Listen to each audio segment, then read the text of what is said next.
អូថងធំឯងសំណាងណាស់ថ្ងៃនេះត្រីខ្សាច់ព្រៃមួយនេះធ្ងន់ជាង2 គីឡូកន្លះកុំនិយាយច្រើនគិតលុយខ្ញុំប្រញាប់ទៅជួយជីវិតត្រីខ្សាច់3ក្បាលនិងបង្កងនេះគិតជាលេខមូលសរុប350អត់មានទេគឺថ្នាំហ្វៃអេងដែលនាំចូលពីបរទេសអាក្រោះត្រូវតែលឿនថងធំថ្នាំនេះថ្លៃណាស់មួយប្រអប់300កាន់ឲ្យជាប់ម៉ាក់ខ្ញុំរកបានរបស់ល្អហើយលុយគ្រប់ហើយខ្ញុំនឹងទិញមកវិញម៉ាក់មិនបាច់ឈឺចាប់ទៀតទេម៉ាក់កុំធ្វើឲ្យខ្ញុំភ័យថ្នាំបានទិញមកហើយខ្ញុំឲ្យលេបហើយឈប់ឈឺថងធំកុំរវល់អីម៉ាក់មិនរួចទេថងធំត្រូវតែព្យាយាមរស់ទៅពេទ្យជួយផងលោកគ្រូពេទ្យសូមអង្វរជួយសង្គ្រោះខ្ញុំផងមិនអីទេថ្នាំបានទិញមកហើយលុយក៏បានបង់ហើយមិនអីទេចៅថងធំរៀបចំពិធីខាងមហារាជសួរដំណាក់មានផលវិបាកធ្លាក់ឈាមគេនាំមកដល់គាត់គ្មានចង្វាក់បេះដូងហើយផ្ទះទេគ្មានអ្វីសោះអ្នកដែលនៅជាមួយគ្នាតែម្នាក់គត់ម៉ាក់ក៏ចាក់ចេញទៅជីវិតខ្ញុំទាំងមូលគឺជារឿងកំប្លែងមួយចៅថងធំឯងជាមនុស្សកំសាកគ្មានតម្លៃមុនពេលសិនចាក់ចេញគាត់កៅឯងរស់នៅឲ្យបានល្អឥឡូវឯងយកកាំបិតច្រេះមកធ្វើជាមនុស្សស្នេហ៍អីឯងសមនឹងគាត់អត់ខ្ញុំយកអ្វីមករស់ខ្ញុំគ្មានអ្វីសោះទេខ្ញុំគ្មានលុយទិញធុងដាក់អតិថិតល្អសូម្បីតែមួយក៏គ្មានខ្ញុំយកលុយទាំងអស់របស់ទៅទិញទូកនេសាទចាស់មួយពីលោកតាឡាវចាប់ពីថ្ងៃនេះទូកនោះជារបស់ឯងស៊ូនៀនឯងឈួតហើយលុយនោះឯងទុកឲ្យប៉ាឯងដាក់ជើងខ្ញុំមិនឈួតទេមីងលេងនៅទេឯងនៅតែត្រូវរស់ទៀតកុំឲ្យខ្លួនឯងរលួយក្នុងភពអញ្ចឹងទុកនៅផ្ទះក៏នៅឯងនឹងហើយជាអ្នកមានជំនាញនេសាទឯងត្រូវតែបង្ហាញខ្លួនឲ្យគេឃើញក្នុងសមុទ្រម៉ាក់ផ្ដាំឲ្យខ្ញុំរស់ឲ្យបានល្អបើខ្ញុំស្លាប់ម៉ាក់ខាងក្រោមមិនបិទភ្នែកទេហើយខ្ញុំក៏ខ្មាស់គេដែរចំពោះគុណូបការៈរបស់ស៊ូនៀនខ្យល់បក់បែកនិរដីជូបទឹកក្តៅក្រោមទឹក12 ម៉ែត្រមានចរន្តលាក់ចាប់បានធំណាស់បរិមាណច្រើនម្ល៉េះក៏ជាត្រីថ្មប៉ព្រះទឹកជ្រៅថ្លៃទាញអួននេះឡើងយ៉ាងហោចណាស់បានពី 3000 យ៉នទុនរបស់ស៊ីនៀននឹងកើនទ្វេដងភ្លាម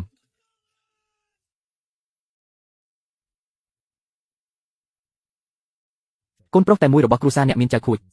ក៏ជាម្ចាស់ក្រុមហ៊ុនទិញត្រីធំជាងគេចៅតាឆាងឯងជាអ្នកក្រីក្រមកពីណាក់សាយស្ដាប់ឲ្យច្បាស់តំបន់សមុទ្រឡាមកនេះចាប់ពីថ្ងៃនេះទៅជាកន្លែងសម្រាប់ក្រុមទូករបស់ខ្ញុំត្រីថ្មប៉ព្រះទឹកទាំងអស់ជារបស់ខ្ញុំឯងនិយាយខុសវាជារបស់សាធារណៈខ្ញុំដាក់អួនមុនហើយច្បាប់នៅទីនេះជារបស់ខ្ញុំជាច្បាប់ចៅតាឆាងខ្ញុំរាប់3កាត់ខ្សែអួនឯងភ្លាមចេញពីសមុទ្រនេះទៅបើមិនអញ្ចឹងទេខ្ញុំបំផ្លាញឯងទាំងមនុស្សទាំងទូក1 2ម៉ាក់ផ្ដាំចុងក្រោយលុយឈាមរបស់ស៊ូនៀនមិនអាចបាត់បង់នៅទីនេះទេចំណុចស្លាប់របស់ឡាមកគឺរាល់3 ម៉ោងតែងតែមានចរន្តទឹកបញ្ច្រាស់ក្រោមសមុទ្រខ្ញុំស្គាល់ចរន្តនេះជាងសរសៃឈាមខ្លួនឯងទៅទៀតចៅខួចឯងចង់យកលុយមកសម្លាប់ខ្ញុំថ្ងៃនេះខ្ញុំនឹងបង្រៀនឯងពីច្បាប់សមុទ្រ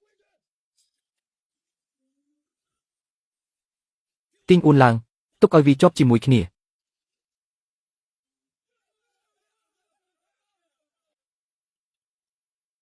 លោកម្ចាស់អត់ល្អទេអ៊ូនជាប់បាត់សមុទ្រហើយម៉ូតូស្ទូឆេះហើយថូខូរ៉ាដានាំចូលរបស់ឯងរកឃើញត្រីទេតែរកឃើញថ្មប៉ព្រះទឹកក្រោមទេសំណាញ់រហែករបស់ឯងទុកឲ្យព្រះសមុទ្រចុះចៅតាចាំងឯងហ៊ានឆ្លើយខ្ញុំទេខ្ញុំចិញ្ចឹមជីវិតដោយជំនាញឯងចិញ្ចឹមជីវិតដោយពឹងថ្ងៃនេះខ្ញុំបង្រៀនឯងដោយឥតគិតថ្លៃកុំអរគុណមានត្រីថ្នាក់ល្អមួយឈុតនេះលុយទិញទូករបស់ស៊ូនៀនមិនត្រឹមតែគ្រប់ដើមតែថែមចំណេញធំទៀត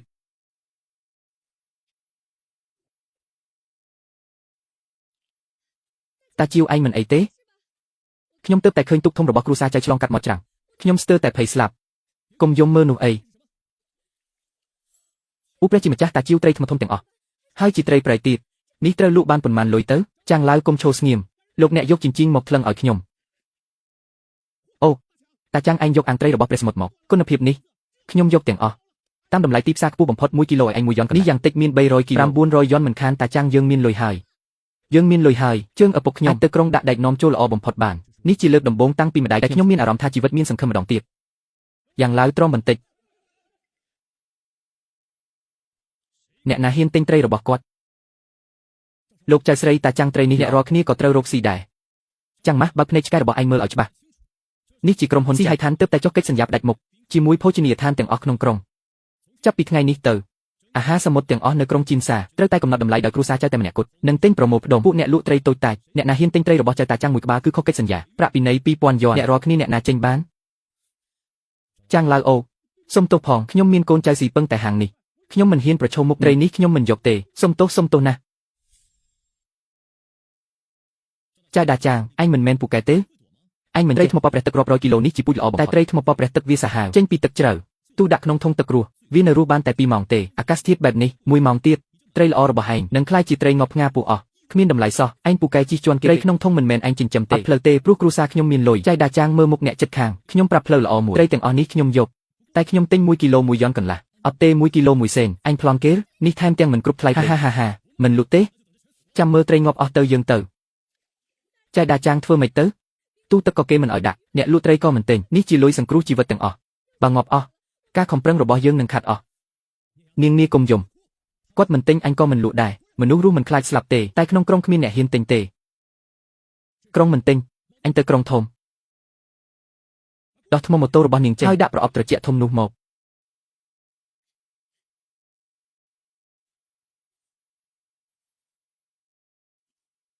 ចៅដាចាងក្រុងធំឆ្ងាយណាស់ហើយអ្នកធំនៅទីនោះមានអ្នកផ្គត់ផ្គង់ហើយអ្នកណាចង់ទិញពីយើងសន្តាគារអន្តរជាតិលំដាប់ខ្ពស់បំផុតក្នុងខេត្តសន្តាគារប៉ែនឌីស៊ូគេថាប្រើតែគ្រឿងផ្សំល្អបំផុតក្នុងពិភពលោកត្រីរបស់ខ្ញុំក៏ល្អបំផុតដែរគេមិនទិញពីអតិថិជននេះអញនឹងទៅគោះទ្វារគេខ្ញុំទៅជាមួយឯងនៅចាំទុកចាំខ្ញុំត្រឡប់មកវិញមានរឿងអីឯងធ្វើអីចេញទៅឆ្ងាយនេះជាកន្លែងដឹកទំនិញរបស់សន្តាគារ Peninsula រកសម្រាមទៅផ្លូវខ្ញុំមិនមែនអ្នករកសម្រាមទេខ្ញុំមកដឹកទំនិញហើយអ្នកគ្រប់គ្រងចេញមកខ្ញុំមានរបស់ល្អបំផុតក្នុងពិភពថ្មសមុទ្រជ្រៅព្រៃទឹកទំនិញឯងឈួតហើយទំនិញសន្តាគារយើងសុទ្ធតែនាំចូលតាមឯងជិះរទេះ3កង់ខូចមកចេញទៅឆ្ងាយខានភ្ញៀវក្នុងនឹងបាក់ជើងឯងឆ្លោះអីមិនដឹងទេថាក្នុងនោះកំពុងរៀបចំពិធីជប់លៀងហេលោកចុងផល្លាមមានមនុស្សឈួតម្នាក់ជិះរទេះ3កង់ខូចមកថាចង់ដឹកត្រីសមុទ្រឲ្យយើងបណ្ដេញប៉ុន្មានដងខ្លួនឯងស្អុយណាស់ឯងមិនដឹងច្បាប់សន្តាគារទេយើងមិនដែលទទួលទំនិញគ្មានវិញ្ញាបនបត្រអន្តទំនិញរាយបោះចេញទៅលាងដីឲ្យស្អាត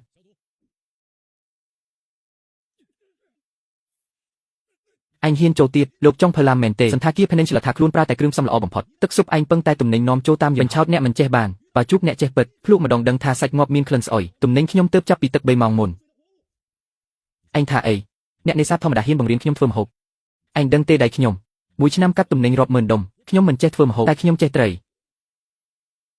ទំនិញល្អមែនតែខ្ញុំដឹងយ៉ាងម៉េចថាសាច់ត្រីមិនខូចដោយទឹករលកខ្ញុំដឹងយ៉ាងម៉េចថាវាមិនស៊ីសម្រាមសន្តាគារ Peninsula មិនអាចមានហានិភ័យសំបីតែបន្តិចសន្តិសុខបណ្ដេញចេញទៅខ្ញុំគ្មានពេលនៅជាមួយអ្នកនេសាទទេចេញទៅឆ្ងាយទឹកកកចិត្តរលីអស់ហើយបាឡាមយ៉ាវតុងដើរចូលទ្វារនោះត្រីរាប់រយគីឡូនឹងក្លាយជាសាច់រលួយផែនការរបស់ចាវុយនឹងសម្រេចមិនត្រូវឲ្យគាត់បានដូចចិត្តទេពូលីនហ៊ានភ្នាល់ទេអ្នកចេះត្រីមែនទេមើងងាយអ្នកលក់តូចមែនទេខ្ញុំគ្មានចំណេះទេតែខ្ញុំចាប់ត្រីតាំងពី3ឆ្នាំ10ឆ្នាំចេះត្រីឆ្លាមនៅលើប៉ោលដែលរញ្ជួយបិទភ្នែកក៏អាចសម្អាតត្រីបានខ្ញុំនឹងប្រើជំនាញសុទ្ធសាធបំបាក់មោទនភាពរបស់វាឯងឈួតហើយធ្វើឲ្យកង់ទំនេរប្រឡាក់អស់ឈប់ទាំងអស់គ្នាថយក្រោយការកាត់នេះសាច់នេះលោកមេចុងផូលីនសាច់នេះសំនឹងពិធីអភិបាលក្រុងទេពិតជាសំណាស់សាច់ល្អបែបនេះសន្តាគារយើងយកទាំង1គីឡូខ្ញុំឲ្យ4យ៉នពីនេះទៅអ្នកមានប៉ុន្មានខ្ញុំទិញទាំងអស់ឲ្យផ្នែកទិញយកលុយមកបង់ភ្លាម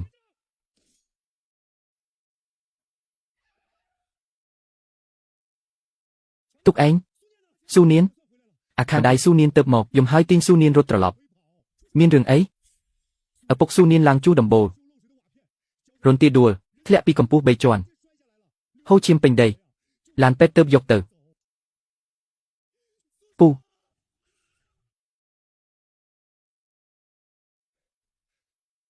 តាខាងឪពុកខ្ញុំហូរឈាមច្រើនណាស់រន្ទាដួលធ្លាក់ទៅលើដីស៊ីម៉ង់ឆ្អឹងចេញមកក្រៅពេទ្យថាអស់សង្ឃឹមហើយតាខាងខ្ញុំធ្វើម៉េចទៅកុំខ្លាចមេឃរលំខ្ញុំត្រឲ្យអ្នកណាជាសាច់ញាតិស៊ូតាឆាំងខ្ញុំជាកូនប្រសារគ្រូពេទ្យអ្នកជំងឺមិនដែរជើងទាំងពីរបាក់បែកឆ្អឹងជំនីរបាក់បែកគ្រោះថ្នាក់បំផុតគឺលំពេងប្រេះហូរឈាមត្រូវវះកាត់ជាបន្ទាន់ថ្លៃវះពោះនឹងដាក់បន្ទះដែកថ្លៃបន្ទះដែកនាំចូលបូកប្រាក់បញ្ចាំទៅបង់លុយ1500បើលុយមិនទាន់ដល់ឈាមក្នុងធនាគារអ្នកជំងឺទ្រាំបានតែ20នាទីទៀត1500យើងទៅរកលុយ1500ពេទ្យវះកាត់ភ្លាមខ្ញុំមានលុយប្រអប់លុយទេធ្លាក់នៅកំពង់ផែ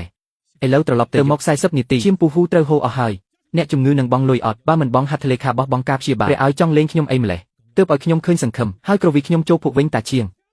ចៅតាឈៀងរបស់សំខាន់របស់ឯងធ្លាក់ខ្ញុំឃើញឯងរត់ប្រអប់ធ្លាក់ដីខ្ញុំដឹងថាអាក្រក់ហើយខ្ញុំខ្ចីម៉ូតូពូលីបើកាត់ភ្លើងក្រហមមកឯងទៅជួយសង្គ្រោះឲ្យលឿនពើវាងគុណបំណាច់នេះខ្ញុំចៅតាឈៀងចាំដល់ជីវិត1500រាប់ឲ្យច្បាស់ភ្លាមប្រាប់បន្ទុកវះកាត់ឲ្យត្រៀមរៀបចំផ្លាស្មាភ្លាមបងលុយហើយជីវិតរួចតែគ្រោះថ្នាក់មិនទាន់ចប់តាឈៀងការវះកាត់ជោគជ័យតែជើងអ្នកជំងឺធ្ងន់ធ្ងរការព្យាបាលបន្តថ្នាំពិសេសនាំចូលពុកថ្លៃគេរាល់ថ្ងៃលុយ900ដែលនៅទ្រាំបានកន្លះខែអ្នកត្រូវត្រៀមខ្លួនរយៈពេលវែងអញនៅមន្ទីរពេទ្យមើលថែស៊ូរឿងលុយកុំបារម្ភ ខ្ញុំទៅរកតាឈៀងអញនៅតែចង់ចេញសមុទ្រម្សិលមិញទៅប៉ះគ្នាជាមួយចៅចូលគាត់ច្បាស់ជាចាំអញលើសមុទ្រគាត់ចាំខ្ញុំសមុទ្រជារបស់មនុស្សទាំងអស់ចៅចូលជាអីហ៊ានបិទផ្លូវរកស៊ីខ្ញុំហ៊ានក្រឡាប់ទូកគាត់ពូលីយកខ្សែកាបូនក្រាស់បំផុតមកត្រូវតែអូសសត្វសមុទ្រទម្ងន់500យកឈាមត្រីឆ្លាមស្រស់2ធុងទៀតហើយយកថ្នាំជក់ធំជាងគេមកតាឈៀងឯងឈួតហើយទិញឧបករណ៍បែបនេះឯងទៅវឹកហាត់ចាប់សត្វចម្លែកចង់រកលុយព្យាបាលស៊ូឲ្យបានក្នុងកន្លះខែត្រូវទៅកន្លែងអរិយចម្ងាយ50ម៉ៃលសមុទ្រទីនោះមានទឹកនិងទឹករង្វិលច្រើនទូកធម្មតាទៅហើយស្លាប់ប៉ុន្តែទីនោះជាកន្លែងប្រមាញ់សត្វធំ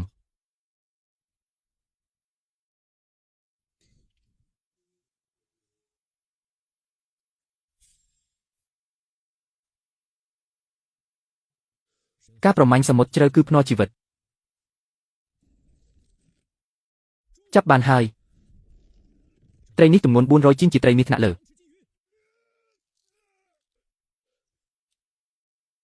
ចៅគួយគាត់នាំកងទូកមកស្ទាក់ខ្ញុំមិនដឹងសោះគាត់ឲ្យគេដាក់ឧបករណ៍តាមដានក្រោមទូកខ្ញុំ Twist ប្រហែលហើយហាចៅតាឈៀងអញគិតថារត់ឆ្ងាយហើយខ្ញុំរកមិនឃើញឬឯងយកខ្ញុំទៅលេងទៅប្លន់អតិថិជនខ្ញុំនៅសន្តាគារប៉ៃនីនស៊ូឡាថ្ងៃនេះខ្ញុំនឹងបង្ហាញឯងថាអ្វីទៅជាអំណាចដើមទុនពិតប្រាកដលោកចៅឧបករណ៍វាស់បង្ហាញគាត់ចាប់បានត្រីធូណាពណ៌លឿងកម្រិតកំពូលទំហំកំណាស់ត្រីធូណាល្អណាស់ជារបស់ខ្ញុំហើយបើកលបឿនពេញឲ្យប្រើលោកទឹកពីក្រោយទូកធំកាប់ទូកតូចរបស់វាបញ្ចេញសូរសំឡេងព្រៃបណ្ដេញត្រីជុំវិញឲ្យខ្ញុំចៅគួយឯងឈួតឬអីនេះជាកន្លែងអារក្សរលកទឹកពីទូកធំនឹងធ្វើឲ្យទឹករង្វិលក្រោមសមុទ្រដួលជប់និយាយរឿងឥតប្រយោជន៍ខ្ញុំរាប់ពាន់តោនខ្លាចទឹករង្វិលអីបើកឆ្លងទៅទម្លាក់សំណាញ់អូសសមុទ្រកាត់ខ្សែនេសាទវាចោលយកត្រីធូណានោះមកឲ្យខ្ញុំប្លន់ត្រីខ្ញុំកាត់ផ្លូវរស់ខ្ញុំចៅគួយនេះឯងរករឿងខ្លួនឯងទូកធំកាត់ខ្សែទាញស្ដេចចុះទឹកឯងនឹងស្លាប់យ៉ាងអាក្រក់ទម្លាក់សំណាញ់ចៅគួយមិនដឹងពីភាពភ័យរន្ធត់នៃកន្លែងអារក្សទេគាត់ទម្លាក់ដុំដែករាប់តោននេះចុះទៅវាជាប់នៅកណ្ដាលទឹកហូរក្រោមសមុទ្រអីហ្នឹងហេតុអីសំពើឈប់លោកបងអូសទាញជាប់នឹងទឹករលកក្រោមសមុទ្រកម្លាំងទាញខ្លាំងពេកម៉ាស៊ីនធារាសាស្ត្រឆេះសំពើកំពុងបាត់លំនឹង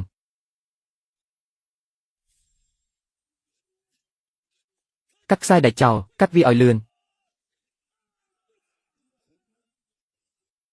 ជួយផងចៅដាចាងជួយខ្ញុំផងខ្ញុំមិនចង់ស្លាប់ទេបើអ្នកជួយខ្ញុំឲ្យអ្នកទីផ្សារត្រីក្រុងជីមសាទាំងមូលសូមអង្វរលោកបង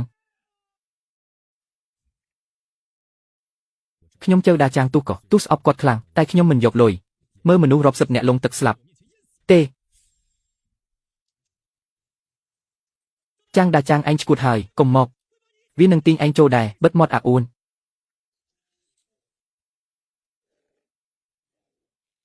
ធ្វើតាមខ្ញុំ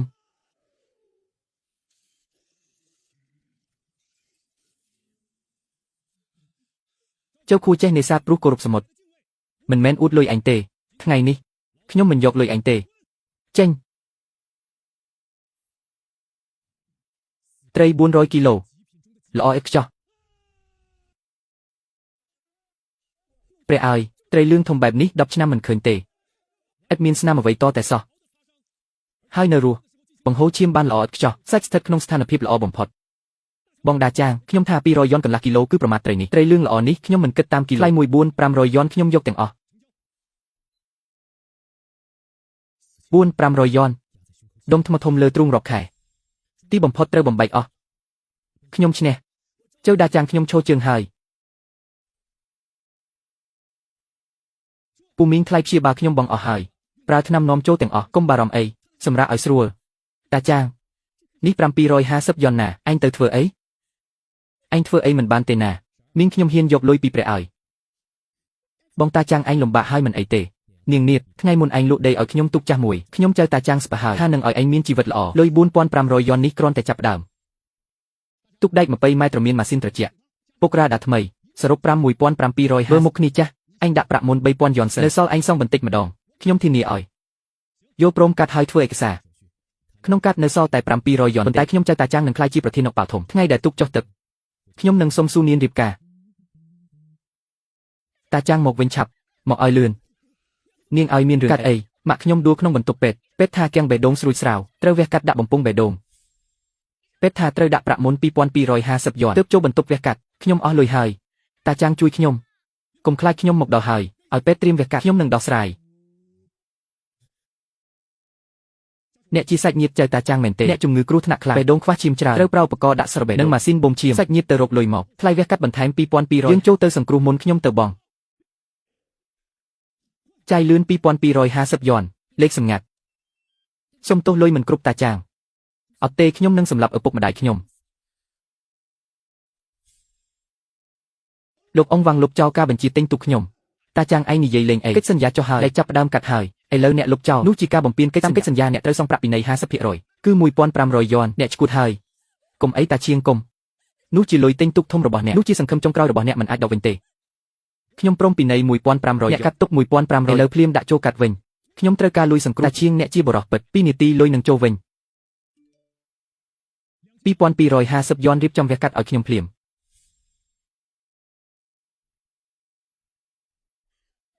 ជីវិតបានសង្គ្រោះប៉ុន្តែខ្ញុំចៅតាឈៀងខ្លាយជាអ្នកក្រទេក្នុងកាត់សល់0ថ្លៃពេទ្យបន្តទៀតគឺជារណ្ដៅគ្មានបាក់ខ្ញុំមិនអាចឈប់ទេត្រូវចេញសមុទ្រភ្លាមអត់ទេឆ្មាំសមុទ្រចេញសញ្ញាគ្រោះថ្នាក់ហើយជាទឹកចំនួនដែលមិនធ្លាប់មានក្នុង10ឆ្នាំអាកាសធាតុបែបនេះចេញសមុទ្រស្លាប់គ្មានរស់ទេព្យុះកំបុតត្បូងសមុទ្របែបធ្ងន់ធ្ងរនេះជារោគគ្មានផ្លូវរស់ក៏ជាឃ្លាំងកំពូលដែលព្រះឲ្យមកណាព្រះអយុធធម៌ឯងចង់យកខ្ញុំថ្ងៃនេះមើលថាឯងមានសមត្ថភាពអត់ទម្លាក់សំណាញ់ពេញសំណាញ់ប្រកាសជាត្រីធំបើទាញសំណាញ់នេះឡើងថ្លៃពេទ្យទាំងអស់នឹងដោះស្រាយទុកធំខ្ញុំក៏អាចសង់វិញចូលឡើងម៉ាស៊ីនផ្ទុះហើយម៉ាស៊ីនម៉ាស៊ូចាស់ក្រោមបន្ទុកខ្លាំងខូចទាំងស្រុងនោះហៅថាច្រកទ្វារខ្មោចជាថ្មប៉ព្រះទឹកជាប់គ្នាគ្មានកម្លាំងរត់គេចទេប៉បុកចូលទុកទាំងមូលនឹងបែកខ្ទេចភ្លាមខ្ញុំក៏ស្លាប់គ្មានសល់ថ្មប៉ព្រះទឹកនៅមុខភ្នែកម៉ាស៊ីនផ្ទុះម៉ាស៊ីនអុកស៊ីសែនជាប់ព្រះអយុធធម៌ឯងចង់យកខ្ញុំចៅតាឈៀងឯងនៅក្មេងពេកអត់មានម៉ាស៊ីនទេតែខ្ញុំនៅមានកម្លាំងដើម20ឆ្នាំវឹកហាត់ក្នុងសមុទ្រចេះបើកទុកហើយលើកសំពើឡើងខ្យល់បក់ទិសនិរដីទឹកហូរទៅជើងបើកប្រឆាំងបង្វែរទៅរួចហើយតែក្នុងក្បាលខ្ញុំភ្លឺឡើងសំណាញ់ថ្លៃរាប់ពាន់យ៉ននៅជាប់នឹងរនាបខ្យល់ខ្លាំងម្លេះហេតុអីមិនឲ្យធម្មជាតិជួយទាញសំណាញ់ឡើងហាព្រះអើយឯងមិនបានបុកត្រីខ្ញុំស្លាប់ទេទុកជាថ្លៃបញ្ចាំត្រីរស់សមុទ្រសុទ្ធតែត្រីរស់ព្រៃពីបាតសមុទ្រហើយមានខ្យងធំជាងអាងលោកគ្រូចុងភើឡាមយកឡានត្រជាក់ធំបំផុតមកយកលុយមកដៃមកកំពុងផែក្រុងជីខ្ញុំរកឃើញរបស់ល្អត្រីរស់ព្រៃរាប់ពាន់គីឡូនិងខ្យងធំបងធំឯងនិយាយលេងទេខ្ញុំយកលុយទៅលើទុកឲ្យខ្ញុំអ្នកណាហ៊ានឆក់ខ្ញុំមិនទុកកំពុងផែក្រុងជីនសារអស់អូនធំកុំមកកំពុងផែត្រូវបិទលោកចាហ្វៃចៅមានរឿងអីកំពុងផែនេះជាសាធារណៈហេតុអីឯងដាក់សំណាញ់បិទ2ម៉ោងមុនក្រុមហ៊ុនខ្ញុំបានជួលកំពុងផែជីនសារដោយស្រុកផ្ដាច់មុខ10ឆ្នាំឯកសារទាំងអស់ត្រឹមត្រូវឥឡូវកំពុងផែទាំងមូលជាកម្មសិទ្ធិឯកជនរបស់ខ្ញុំនឹងឲ្យប៉ាល់បុកទុកឯងមិនអាចប្តឹងបានទេលោកចៅហ្វៃចៅខ្ញុំឡាំយ៉ាវតុងទំនិញលើទុកធំជារបស់សន្តាគារខ្ញុំនេះជាការរារាំងរំខានការជួញដូរចុងភៅខ្ញុំគោរពលោកជាចុងភៅធំក្នុងក្រុងតែនេះគឺស្រុកជីនសាខ្ញុំមិនរំខានការតែសំពើរបស់ចៅតាឈៀងមិនអាចចុះក្បែរច្រាំងខ្ញុំទេបើគាត់មានសមត្ថភាពឲ្យត្រីរបស់គាត់ហៅចូលឡានត្រជាក់របស់អ្នកទៅលោកចៅខ្ញុំសូមអង្វរលោកទំនិញនៅលើសំពើតាឈៀងត្រូវលក់យកលុយបង់ថ្លៃមន្ទីរពេទ្យម្ដាយខ្ញុំសូមលោកអនុញ្ញាតឲ្យគាត់ចុះច្រាំងចៅតាឈៀងម្សិលមិញឯងកាត់ខ្សែដៃកូនខ្ញុំនៅកណ្ដាលសមុទ្រធ្វើឲ្យវាស្ទើរតែស្លាប់ថ្ងៃនេះខ្ញុំនឹងសងសឹកឯងឥឡូវម៉ោង12ថ្ងៃត្រង់សេតុនភាព30ទឹករបស់ឯងគ្មានម៉ាស៊ីនបូមអុកស៊ីសែនក្នុងនោះគ្រប់តែ30នាទីប៉ុណ្ណោះម៉ាស៊ីនផ្ទុះធុងទឹកខ្លាយជាស្រងប់ចៅធានប៉ាមិនត្រឹមតែកាត់ផ្លូវរកលុយគាត់កំពុងបង្ខំខ្ញុំឲ្យអន់ក្បាលដោយយកជីវិតកន្លង30នាទីត្រីបាស៊ីក្នុងសំពើឯងខ្ញុំចង់ឲ្យឯងមិនបានមួយខ្ញុំចង់ឲ្យឯងខូចផ្ទះខូចគ្រួសារឯងនេះចង់ឲ្យគេស្លាប់ហើយលោកចៅកុំធ្វើអាក្រក់ពេកនៅស្ងៀមអ្នកណានិយាយទៀតឯងសំពើគេកុំចេញសមុទ្រឯងគិតថាទិញកំពុងផាចាក់សោសំពើខ្ញុំបានឯងភ្លេចថាសមុទ្រស្រុកជីនសាមិនមែននាមត្រកូលចៅទេឆ្នេរអរិយខាងស្ដាំកំសំពើតូចបំផុតចូលទៅក៏បែកខ្ទេចដូច្នេះគេមិនដាក់ក្នុងការជាកន្លែងសែកតីមិនហ៊ានទៅមិនមែនខ្ញុំធំឡើងបេះខ្យងនៅរោមទឹកមានរុនទឹកជ្រៅបើកបលល្អឥតខ្ចោះខ្ញុំអាចឆ្លងត្រង់ទៅឆ្នេរខ្សាច់ខាងក្រោយលោកចុងផើតាឈៀងខ្ញុំនឹងយកមនុស្សឯងនឹងឡានឯងឥឡូវនេះបើកឡានទៅឆ្នេរអរិយក្បែរនោះរៀបចំទឹកកកខ្ញុំតាឈៀងឯងឈួតហើយតាចាងឯងឈួតហើយនោះហើយជាឆ្នេរអរិយទុកឯងនឹងបែកជាដុំហាឯងឈួតហើយមែនឯងចង់ចូលចតពីឆ្នេរអរិយអូខេថ្ងៃនេះខ្ញុំនឹងឈរត្រង់នេះមើលឯងបុកខ្លួនឯងឲ្យខ្ទេចនាងនេះមើលឲ្យច្បាស់ថ្ងៃនេះខ្ញុំនឹងនៅមុខគាត់យកមាសពេញទូកនេះឡើងចត50ម៉ែត្រ30ម៉ែត្របុកឲ្យគាត់ស្លាប់ប្រាកដ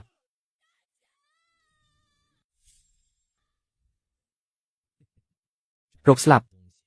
ថ្ងៃនេះសន្សំលុយបញ្ចុះសពសូម៉ានឌូបាត់ចេញ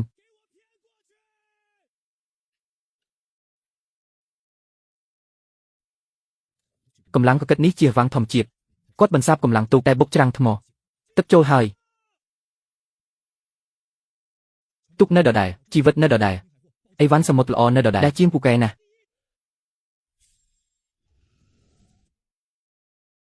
ជំនាញបើកទូបងដាជាងត្រីអីត្រីខ្ញុំព្រះឲ្យពណ៌នេះភាពរួមរវើកនេះទាំងអស់នេះពីបាត់សមុទ្រព្រះឲ្យតាជាងឯងធ្វើបានយ៉ាងម៉េចគុំនិយាយច្រើនថ្លឹងគិតលុយថ្លឹងលឿននេះទូវត្តទីអ្នករាល់គ្នាក៏មិនសូវមានលុយត្រីខ្លះខ្ញុំធម្មតាតម្លៃតែត្រីថ្មពព្រះអ្នកមានក្នុងទីក្រុងប្រជែងគ្នារកស៊ីថ្ងៃនេះខ្ញុំប្រាប់ខ្ញុំទិញ1 យ៉នកន្លះគីឡូទុកឯងនេះមួយនោះគឺ 1000 យ៉នពុកបង្កងពីក្បាលនេះខ្ញុំបន្ថែម1250 យ៉នតាជាវតម្លៃនេះខ្ពស់បំផុតក្នុងខេត្តយើងឲ្យលុយមក1250 យ៉នជីវិតម្ដាយទីបំផុតក៏ទទួលបានផលដ៏ធំមួយអ្នកធ្វើអូនភ័យស្លាប់គិតថាលែងបានជួបអ្នកទៀតហើយនាងនាគកុំយំចាប់ពីថ្ងៃនេះទៅគ្មានអ្នកណាអាចយកលុយមកសង្កត់យើងបានទេហាហាសងបំណុលទាំងអស់ឲ្យអស់ប្រើថ្នាំនាំចូលល្អបំផុតលុយដែលនៅសល់ដាក់ចូលកណ្នីមន្ទីរពេទ្យទាំងអស់តាចាងជាកូនល្អអញប្រថុយជីវិតរកលុយដើម្បីពួកយើងពីរអ្នកចាស់ពូមួយជីវិតនេះធ្វើគោធ្វើក្របីសង្ហែងពូនឹងមីងសម្រាប់ព្យាបាលឲ្យបានល្អនាងនាគកាលពីឆ្នាំមុនលក់ដីលក់ដូរទិញទូគុណនេះមិនមែនត្រឹមតែ 1000 សំបីតែ 10000 យ៉នពេលពូនឹងមីងជាសេះស្បើយល្អបងនឹងរៀបការយ៉ាងអធិកអធមយកនាងនាគមកធ្វើជាប្រពន្ធយកលុយដែលនៅសល់ជាង800 យ៉នធ្វើជាបុករួមទាំងប្រាក់កម្ចីពីធនាគារបងយកទុកធំនេះមកវិញប៉ុន្តែនៅក្នុងក្រសែភ្នែកនេះមិនមែនគ្រាន់តែជាវិមានតែវាជាភាពអស់សង្ឃឹមគ្រួសារចៅបានជួកំពុងផែសាធារណៈនេសាទទាំងអស់បើមិនលក់ត្រីឲ្យគ្រួសារចៅក្នុងតម្លៃថោកមិនត្រូវបានឲ្យពួកគេអ៊ូតមតែត្រូវដើមទុនចាប់កញ្ចឹងយ៉ាងតឹងបងប្អូនឲ្យសមុទ្រជារបស់មនុស្សទាំងអស់គ្នាចៅធានប៉ាអាចបិទកំពុងតែគាត់មិនអាចបិទផ្លូវចេញទៅសមុទ្ររបស់យើងចាប់ពីថ្ងៃនេះខ្ញុំចៅដាចាងជាអ្នកសហគមន៍នេសាទជួយគ្នាទៅវិញទៅមកអ្នកណាដែលមិនចង់ស៊ូទ្រាំនឹងការជិះជាន់សូមមកតាមខ្ញុំនឹងបង្រៀនជំនាញរកកន្លែងត្រីនឹងដោយមិនលាក់លៀមទៅណាចៅធានប៉ាដាចាងរាប់ខ្ញុំផងលែងធ្វើឆ្កែឲ្យគ្រួសារចៅទៀតហើយរាប់ខ្ញុំត្រឹមតែមួយថ្ងៃប៉ុណ្ណោះអ្នកនេសាទ 90% នៅបានចូលរួមសហគមន៍របស់ខ្ញុំទាំងអស់យើងកិច្ចពីសំណាញ់ការពារខ្សាច់របស់គ្រួសារខ្ញុំប្រើបច្ចេកទេសរកត្រីក្នុងសមុទ្រជ្រៅនាំកប៉ាល់កិច្ចពីទឹកហូរក្រោមកំណត់ផ្លូវត្រីឲ្យចំត្រឹមតែកន្លះខែកប៉ាល់សហករណ៍ទាំងអស់ចាប់បានពេញអ្នកនេសាទដែលធ្លាប់ត្រូវគ្រួសារចៅសង្កត់បីតែបាយក៏គ្មានហូបគ្រប់គ្រួសារបានលុយច្រើនអ្នកនេសាទក្រីក្រនៅក្រុងជីនសាក្រោកឈរឡើងអញអត់ប្រយោជន៍មិនក៏ខ្ញុំសម្រាលបានកូនអីឥតខ្ញុំជួកំពុងផែឯងហើយឯងចាប់ត្រីមិនបានសំបីតែមួយឥឡូវភោជនីយដ្ឋានទៅយកទំនិញពីចៅថៅដាខ្សែសង្វាក់ហិរញ្ញវត្ថុក្រុមហ៊ុនយើងនឹងដាច់ឯងយកអីមកឆ្លើយខ្ញុំចៅថៅដាចាងជាអ្នកនេសាទកន្លះខែប៉ុណ្ណោះដាក់ឯងដល់ប៉ុន្មានថ្ងៃនេះឯងចេញពីក្រុមហ៊ុនទៅចៅថៅដាចាងសុទ្ធតែឯងបើឯងនៅខ្ញុំមិនដែលងើបមុខឡើងទេគាត់មិនវាយខ្ញុំទេគាត់ចង់ឈ្នះផ្នែកជំនួសក្នុងទីផ្សារដែលខ្លាំងស៊ីខ្សោយគាត់នឹងកំទេចខ្ញុំដោយសុចរិតថៅដាចាងមើលនោះចៅថៅដាចាងឯងរកត្រីប៉ិនមែនទេថ្ងៃនេះឲ្យឯងរកមិនឃើញសំបីតែមួយថៅដាចាងត្រីរត់អស់ហើយរត់ទៅចៅថៅគួទាំងអស់ទីក្រុងទូរស័ព្ទមកចៅថៅគួប្រើកប៉ាល់ធំចាប់ត្រីក្នុងតម្លៃថោកស្រាក់ឲ្យផ្សារទាំងអស់ក្នុងទីក្រុងគាត់ដុតលុយធ្វើសង្គ្រាមតម្លៃចង់ធ្វើឲ្យយើងស្លាប់យឺតថៅដាចាងធ្វើម៉េចអ្នកទាំងអស់គ្នាចិត្តដួលហើយចង់លេងសង្គ្រាមធនធានចៅថៅគួឯងមិនទាន់មានបាបទេប្រាប់កប៉ាល់ទាំងអស់ទាញសំណាញ់ត្រឡប់កំពង់ផែត្រឡប់វិញអត់ចាប់ទុកគេឆក់ចាប់អីមិនឃើញទឹកសមុទ្រប្រែពណ៌មិនឃើញបាក់សីសមុទ្រហាចូលដេកប្រាប់តាមខ្ញុំកប៉ាល់សហករណ៍ទាំងអស់កប៉ាល់ទាំងអស់របស់សហករណ៍ត្រឡប់ទៅកំពង់ផែវិញឲ្យលឿនចុងកប៉ាល់ឲ្យជាប់នឹងកំពង់ផែហាមអ្នកណាចេញសមុទ្រ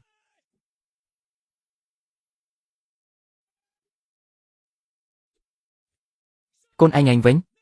កប៉ាល់3គ្រឿងនោះលោកម្ចាស់កូនឯងថាមិនចង់ចាញ់ចៅថៅគាត់ចង់ដណ្ដើមយករដូវមាសនេះដើម្បីបញ្ជាក់ឲ្យលោកគាត់នាំកប៉ាល់3គ្រឿងទៅសមុទ្រឆ្ងាយខ្សែដែលជាប់ហើយម៉ាស៊ីនផ្ទុះហើយទឹកចូលកប៉ាល់ហើយកប៉ាល់លេខ2និង3បែកខ្ញាច់ដោយខ្យល់ជួយផងអ្នកណាជួយយើងផង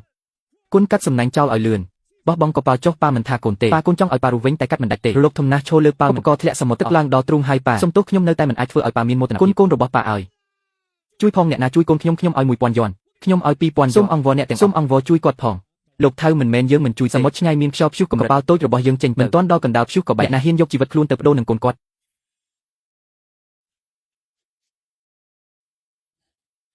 តាចៅឯងឈួតហើយ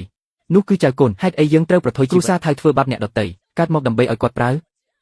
ើនាងខ្ញុំស្អប់គ្រួសារថៅខ្ញុំចង់ជន់ថៅគួរឲ្យដីនៅក្នុងជំនួយច្បាប់សមុទ្រថាឃើញគេស្លាប់មិនជួយមិនសមជាកូនចៅអ្នកនេសាទថៅគួរជាមនុស្សអាក្រក់តែនៅលើប៉ាល់គាត់មាននាវិករាប់សិបថ្ងៃនេះខ្ញុំចេញសមុទ្រមិនមែនដើម្បីលុយឬសងសឹកទេតែដោយសារខ្ញុំជាអ្នកនេសាទជួយអ្នកមានទុក្ខតាចៅរ៉ាដាបង្ហាញថាចម្ងាយ2ម៉ៃគឺច្រឡំព្យុះតែរលកធំណាស់កប៉ាល់យើងចូលទៅអាចនឹងចាក់ទឹកជ្រាបឲ្យពេញទាំងអស់ពេញសមត្ថភាពបើកពេញទំហឹងចូលទៅចិត្តឲ្យចូលទៅចិត្តឈួតហើយតាឈៀងឯងឈួតហើយបើសិនជាបុកគ្នាកប៉ាល់ថ្មីរបស់យើងក៏ខូចដែរហាវផេងបុកភ្លើងបើកលបឿនពេញកាត់ឲ្យចិត្តក្រោយមកព្រះចក្រសោកប៉ាល់ទាំងពីរអូបងធំ រកគាត់ខុសហើយចៅឈូក្រោកឡើងខ្ញុំចាញ់អស់ហើយហេតុអ្វីបានជាឯងមកកៅលីនជាប់ស្លាប់លាក់ទឹកសមុទ្រទៅបាល់នេះនឹងលឿងទាំងអស់គ្នានឹងស្លាប់នៅទីនេះកាត់ចេញទាំងអស់កាត់ឲ្យដាច់អេអូយមួយចុងក្រោយកាត់ឲ្យដាច់បងអ្នកទាំងអស់គ្នាឡើងកប៉ាល់ខ្ញុំកាត់ដាច់ហើយបើកត្រឡប់កំពង់ផែ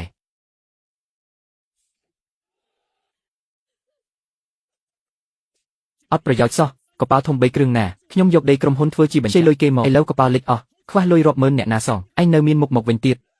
ស្លាប់ចោលក្នុងសមុទ្រទៅលោកពិតជាចង់ឲ្យខ្ញុំស្លាប់ក្នុងសមុទ្រមែនតាំងពីតូចលោកមើលឃើញតែលុយតែចំនួនធ្វើល្អលោកថាបង្រៀនធ្វើខុសខ្ញុំជាមនុស្សអត់ប្រយោជន៍ខ្ញុំបញ្ចាំអ្វីទាំងអស់ទៅដណ្ដើមយកជីវសិនដើម្បីអ្វីដើម្បីបញ្ជាក់ឲ្យលោកឃើញខ្ញុំចាមិនមែនឆ្កែដែលចេះតែស្ដាប់បង្គាប់ខ្ញុំជាមនុស្សដែលចង់បានការទទួលឪពុកខ្លួនឯងពេលកប៉ាល់លិចខ្ញុំគ្មានឲ្យជីវិតទេលោកដឹងទេហេតុអ្វីលោកឈួតអីនេះអីជ្រៅក្នុងក្រុងជីនសានេះជាផែនការរបស់ក្រុមហ៊ុននេសាទសមុទ្រជ្រៅហើយយន់យូនក្រុមហ៊ុនឪពុកឯងដួលរលំឥឡូវឯងគ្មានអ្វីសែឯងចេះផ្លូវលក់ក្នុងទីក្រុងឯងចេះរបៀបដឹកជញ្ជូនឯងមានចំណេះដឹងចេះគ្រប់ខ្ញុំចៅតាចាំងចេះច្បាប់សមុទ្រខ្ញុំមានកងនាវាល្អជាងគេក្នុងក្រុងឯងហ៊ានគេចពីស្រមោលឪពុកប្រើសមត្ថភាពខ្លួនឯងហ៊ានធ្វើជាដៃគូជាមួយខ្ញុំរកស៊ីធំទេយើងនឹងលក់ត្រីពីក្រុងជីនសាមិនត្រឹមតែក្នុងទីក្រុងទេតែពេញខេត្តនិងពេញប្រទេសព្រោះគាត់យកឲ្យជីវិតចុងក្រោយដែលនៅសល់លើប៉ាពាក់ឲ្យកូនជាងវឹកហាត់នេះចៅធានប៉ាឯងក្រៅពីលុយគ្មានអ្វីសោះឯងប្រើច្បាប់ខូចខើគិតរកតែប្រយោជន៍ពេញឯងគិតថាលុយទិញផ្លូវចេញតែឯងកញ្ញាមិនដល់កូនប្រុសឯងជាមនុស្សតែថ្ងៃនេះវាធ្វើដូចបរោះនៅលើពីនាវិកវាឯងរុញវាឲ្យស្លាប់ដោយដៃខ្លួនឥឡូវនៅចង់ជន់ឈ្លីសេចក្តីថ្លៃថ្នូរចុងក្រោយថ្ងៃនេះខ្ញុំចៅតាចាំងដាក់ពាក្យទុកសមុទ្រក្រុងជីនសាពឹងលើបងប្អូនរួមចិត្តពឹងលើមិត្តភាពដូរជីវិតច្បាប់ដែលគិតតែលុយនឹងកេងប្រវ័ញ្ចថ្ងៃនេះចប់សពគ្រប់ហើយតាចាំងនិយាយត្រូវចេញពីក្រុងជីនសាទៅតាជាវសុំទោសពីមុនខ្ញុំខ្វាក់ភ្នែកខ្ញុំជាមនុស្សអាក្រក់ថ្ងៃនេះជីវិតនេះគឺអ្នកខ្ញុំចៅគូចាញ់ដោយពេញចិត្តរក្សាសេចក្តីថ្លៃថ្នូរបរិសុទ្ធតែខ្នងដែលអន់ចុះរបស់គាត់បង្ហាញពីការចុះចាញ់នឹងផ្សះផ្សាទាំងស្រុងកន្លះឆ្នាំហើយក្រុងជីនសាប្រែមុខមាត់ទាំងស្រុងខ្ញុំនឹងចៅគូធ្វើការក្រុមហ៊ុននេសាទសមុទ្រជ្រៅហើយយន់យូនហេតាក់ទាញទុកនេសាទក្នុងក្រុងបានខ្ញុំទទួលនាំក្រុមចេញដោយសារជំនាញរដងសំពើពេញត្រឡប់មកវិញលីចៅគួយប្រែខ្លាយលែងធ្វើជាកូនអ្នកមានទីរាល់ថ្ងៃពាក់ស្បែកជើងចាស់ទៅមើលផ្លូវលក់ដុំនៅកំពង់ផែដោយខ្លួនឯងកិច្ចសន្យាជាមួយការិយាល័យពាណិជ្ជកម្មបរទេសបានចុះហើយថ្ងៃទី1ខែក្រោយពិព័រណ៍ផលិតផលសមុទ្រនៅទីបង្ហាញផលិតផលសមុទ្រព្រៃល្អបំផុតទម្ងន់សរុប 20,000 ជីនបើទំនិញនេះបង្ហាញនៅក្នុងពិព័រណ៍យ៉ាងរស់រវើកត្រីយើងនឹងអាចនាំចេញផ្ទាល់បាន 20,000 ជីនល្អបំផុតល្អណាស់ពេលចប់កិច្ចសន្យានេះរកលុយបានខ្ញុំចៅតាចាំងនឹងរៀបចំពិធីជប់លៀងពេញរៀបការជាមួយស៊ូនីងយ៉ាងអធិកអធមឯងស្រែកអីអ្នកណាថាចង់រៀបការជាមួយឯងរយៈពេលកន្លះខែយើងប្រយុទ្ធគ្នាយ៉ាងឆ្កួតនៅក្នុងសមុទ្រជ្រៅកិច្ចពីថ្មប៉ព្រះទឹកទប់ទល់នឹងរលកខ្យល់ទីបំផុតមួយថ្ងៃមុនថ្ងៃកំណត់ប្រមូលបាន 20,000 ជីននៃផលិតផលសមុទ្រល្អបំផុតអ្វីត្រៀមរួចរាល់រថយន្តដឹកទូទឹកកក10គ្រឿងតាក់ទងរួចហើយឯកព្រឹកត្រូវចេញដំណើរ6ម៉ោងទៅដល់កំពង់តាចាំងកុំបារម្ភកិច្ចសន្យាច្បាស់លាស់ហើយខ្ញុំថែមទាំងបងប្រាក់ក្រុមរថយន្តស្អែកមកដល់កំពង់ផែយើងទាន់ពេលថ្ងៃស្អែកក្រោយភូមិយើងនឹងប្រែក្លាយទាំងស្រុងព្រះហាក់មិនចង់ឲ្យខ្ញុំឈ្នះស្រួលទេមានរឿងអីរថយន្តនៅឯណាទូរស័ព្ទមិនដល់ថៅកែរោងចក្រក៏បិទទូរស័ព្ទដែរលោកឈៀនវ៉ាន់លីម្ចាស់ក្រុមហ៊ុនហៃស៊ីងមកទីនេះធ្វើអីឈៀនវ៉ាន់លីអ្នកផ្ដាច់មុខផលិតផលសមុទ្រធំប៉ុន្មានឆ្នាំនេះរកលុយបានច្រើនកិច្ចសន្យាពិព័រណ៍នាំចេញនេះធ្លាប់ជារបស់គាត់ជានិច្ចតែយើងភូមិយើងដណ្ដើមបានដោយគុណភាពមកវិញខ្ញុំមកធ្វើអីខ្ញុំមកសងលុយពីណីឲ្យអ្នករាល់គ្នាលោកចៅសុំទោសណាស់លោកឈៀនកាលពីយប់មិញគាត់ឲ្យថ្លៃ5ដងជួលឡានត្រជាក់យើងទាំងអស់នឹងជុំវិញក្រុងឯងនិយាយខុសហើយនេះវាចង់សម្លាប់យើងសៀវហួយចាប់ពីម៉ោង2គ្មានឡានគ្មានអ្នកត្រីស្រស់ 20,000 ជីនចេញពីទឹកសមុទ្រ3ម៉ោងស្លាប់អស់ដល់ពេលយើងមិនទាន់បញ្ជូនទៅពីណីរបស់ការិយាល័យពីនេះអាចធ្វើឲ្យភូមិយើងទាំងមូលខ្ទេចខ្ទីហាក្មេងកុំតក់ស្លុតនេះជាការប្រកួតប្រជែងពាណិជ្ជកម្មគ្រប់យ៉ាងស្របច្បាប់ខ្ញុំគ្រាន់តែឲ្យថ្លៃខ្ពស់ជាងទិញធនធានដឹកជញ្ជូនទាំងអស់ឯងនឹងឲ្យអ្នកនេសាទឈ្មោះចៅតាជំនាញល្អកាលពីមន្ត្រីល្អថ្ងៃនេះខ្ញុំនឹងប្រាប់ផ្លូវត្រី 20,000 ជីនសម្រាប់តែខ្ញុំទិញក្នុងតម្លៃ5តែឯងមិនលក់3ម៉ោងទៀតថ្ងៃរះត្រីឯងនឹងខ្លាយជាសេនោះឯងមិនត្រឹមតែមិនបានលក់ថែមទាំងត្រូវសងពីណី 10,000 ឯងនឹងទៅនៅក្នុងគុកអស់មួយជីវិតធ្វើម៉េចទៅណាងឈៀងពីណី 10,000 យន់ពីណីយើងលក់សំពៅទាំងអស់ក៏មិនគ្រប់ដែរខ្ញុំនឹងសម្លាប់ឯងកុំប្រើកម្លាំងបើវាគ្នាប៉ូលីសមកទំនិញនេះនឹងខូចខាតអស់ឆាន់វ៉ាន់លីឯងគិតថាយកលុយជួលឡានទាំងអស់អាចបង្ខំអញឲ្យចុះមិនអញ្ចឹងទេហាពីទីនេះទៅកំពង់ផែក្រុង200គីឡូមានឡានត្រជាក់មិនដឹងឯងឲ្យត្រីហើទៅឬថ្ងៃនេះខ្ញុំនឹងឈរនៅមើលអ្នកក្រទាំងនេះដួលរលំបើផ្លូវគោកមិនរួចអញនឹងយកផ្លូវទឹកចៅទៅយកសំណាញ់នីឡុងទាំងអស់ក្នុងយកដៃគ្រប់ដុំមកឲ្យខ្ញុំទាំងទៅយកអណ្ដែតធំរាប់រយនៅក្នុងឃ្លាំងយកចេញមកតាឆាងទីក្រុងធំនៅមាត់ទន្លេសំពើយើងយឺហើយធុងប្រេងដាក់មិនដកអ្នកណាថាខ្ញុំដាក់ក្នុងខ្ញុំនឹងសង់សំពើអូសត្រង់ត្រីអូសត្រង់ត្រីទៅត្រីទាំងនេះរស់ក្នុងទឹកសមុទ្រហើយដឹកទៅហាឯងឈួតហើយមែនអូទៅស្រុកស្រែផ្លូវសមុទ្រទៅទីក្រុងត្រូវយ៉ាងតិច12ម៉ោងផ្កាឈូកក៏ងាប់អស់ឯងចេះអីពីសមុទ្រប៉ុន្មានថ្ងៃនេះជារលកធំក្រៅសមុទ្រក្រុងកំមានទឹករលកខ្មៅហូរត្រង់ទៅមាត់ទន្លេបើសំពើមានកម្លាំងគ្រប់ប្រើកម្លាំងទឹករលក6ម៉ោងគ្រប់គ្រាន់ឲ្យខ្ញុំដឹកទំនិញចូលកំពង់ផែទាំងអស់គ្នាចុះធ្វើការ បណ្ដោយ10ម៉ែត្រតឹង5ម៉ែត្រត្រីនៅក្នុងទឹកសមុទ្រធម្មជាតិរស់រវើកជាងនៅក្នុងរថយន្តដឹកទៅទៀតត្រង់ត្រីចង់រួចហើយខ្សែដៃ2ជាន់ចង់ជាប់នឹងរឹកសំពើយើងតាជីវខ្ញុំទៅជាមួយអញដែរទៀនវ៉ាន់លីរងចាំសម្រាប់ចុះថ្ងៃនេះម៉ោង2រសៀលខ្ញុំនៅកំពង់ផែទីក្រុងឲ្យឯងមើលថាអីជាអ្នករឹងរូសពិតបើកម៉ាស៊ីនពីពេញទំហឹងចេញពីសមុទ្រកំសាន្តទៅខ្ញុំឃើញបន្ទាត់ច្បាស់មួយលើផ្ទៃទឹកពីគ្នាយ៉ាងច្បាស់ពណ៌ទឹកសមុទ្រពីខៀវស្រាលប្រែទៅជាខ្មៅងឹតនោះជាទឹករលកលឿនគួរឲ្យខ្លាចចូលទឹករលកខ្មៅតាឆាងខាងមុខជាតំបន់ជីទឹករលកនៅទីនេះនឹងបង្កើតទឹករលកត្រង់ធំបែបនេះបើត្រង់ទៅប៉ះថ្មយើងនឹងត្រូវអូសក្រឡាប់ទាំងសំពៅ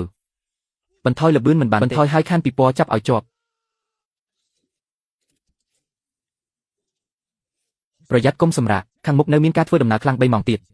ដៃខ្ញុំរឹងអស់ហើយមិនអាចពុតបានទេខ្ញុំពឹងតែសភាពកឹកងាវិចដែលជាប់ក្នុងខ្លួននាំសំពៅនេះនិងសង្ឃឹម20000ជីនរបស់ភូមិដើរលើខ្សែជីវិតយ៉ាងប្រថុយអ្នកទាំងអស់គ្នាពួកអ្នកភូមិប្រកាសជាមិនអាចដឹកពីពណ៌ថ្ងៃនេះត្រូវមើលទំនិញក្រុមហ៊ុន Haising ទោះជាទំនិញពីកល្អបំផុតម៉ោង1កន្លះហើយបើគ្មានសត្វសមុទ្រស្រស់ព្រៃដាក់ចុងការបញ្ជាទិញពីបរទេសនេះនឹងខូចខាតរាប់លានឯងធ្វើអីអាក្រក់មកលើគេលោកនាយកវាងខ្ញុំធ្វើចំនួនស្របច្បាប់គេគ្មានសមត្ថភាពដឹកជញ្ជូនតែពាក់ព័ន្ធនឹងខ្ញុំអីនោះអីក្រុមហ៊ុនគីមសាសមុទ្រជ្រៅអាហារសមុទ្រព្រៃល្អឯក20000ជីនដឹកមកដល់ទាន់ពេលលីចុងគីទាញសំណាញ់ឡើងក្រោយអូសទាញក្នុងទ្រង់សមុទ្ររយៈពេល6ម៉ោងត្រីទាំងនេះមិនត្រឹមតែមិនខ្វះអុកទុយទៅវិញដោយសារទឹកសមុទ្ររួមរវើករបស់វាឡើងដល់កម្លោឥខ្ចោះមិនអាចទៅរួចទេអាចអូសតាមផ្លូវទឹកមកហើយមិនស្លាប់យ៉ាងម៉េចលោកឈៀនរថយន្តត្រជាក់របស់អ្នកទៅដឹកដុំទឹកកកគឺអញគិតថាទុនអាចបិទផ្លូវគ្រប់យ៉ាងអញគិតថាអញផ្ដាច់មុខហើយអាចច្របាច់ក៏ខ្ញុំបានឈ្មោះភូមិគីមសាល្បីពេញក្រុងអាហារសមុទ្រព្រៃល្អឯក20000ត្រូវអ្នកចំនួនបរទេសទិញទាំងអស់សរុប20000យន់ជាតម្លៃនៅដើមទសវត្សរ៍ប្រាក់20000យន់ដែលផ្ទេរមកមិនត្រឹមតែផ្លាស់ប្ដូរជោគវាសនាភូមិថែមទាំងបានបង្កើតមូលដ្ឋានពេលគ្មាននរណាអាចរុះរើបាន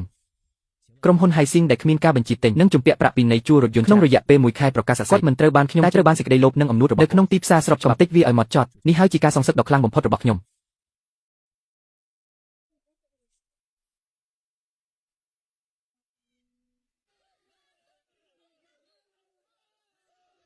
បងធំកាលពីឆ្នាំម្ដាយខ្ញុំអស់សង្ឃឹមចង់សម្លាប់តែកូនស្រីអាក្រក់របស់ខ្ញុំកាន់ប្រអប់កាក់មកហើយផ្ទះមុខខ្ញុំមួយទុកខូចមួយដល់ខ្ញុំទាញខ្ញុំចេញពីនរកឲ្យជីវិតថ្មីដល់ខ្ញុំថ្ងៃនេះខ្ញុំចៅតាចាំងនឹងធ្វើតាមពាក្យសន្យាខ្ញុំយកសមុទ្រនេះនិងជីវិតខ្ញុំសងអូនវិញទាំងអស់លោកតាលីអង្គុយទៅធំពេលវាងអង្គុយទៅធំថ្ងៃនេះស្រាម៉ៅតៃគ្រប់គ្រាន់ក៏អស់ចិត្ត